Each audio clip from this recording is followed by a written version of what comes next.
اعوذ باللہ من الشیطان الرجیم بسم اللہ الرحمن الرحیم صلی اللہ علیہ حبیب محمد و آلہ و اصحابہ وسلم۔ نماز اشراق، اس کا وقت طلوع آفتاب سے 20 منٹ بعد شروع ہو جاتا ہے۔ اسے نماز فجر اور صبح کے وظائف پڑھ کر اٹھنے سے پہلے اسی مقام پر ادا کریں۔ اس کی رکعتیں کم از کم 2 اور اس سے زیادہ 6 ہیں۔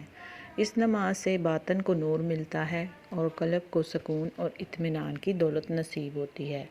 ترمذی نے حضرت انس سے روایت کیا ہے کہ حضور صلی اللہ علیہ وسلم نے فرمایا، جو شخص نماز فجر باجماعت ادا کرنے کے بعد طلوع آفتاب تک ذکر الہی میں مشغول رہا، پھر 2 رکعت نماز ادا کی تو اسے پورے حج اور عمرے کا ثواب ملے گا۔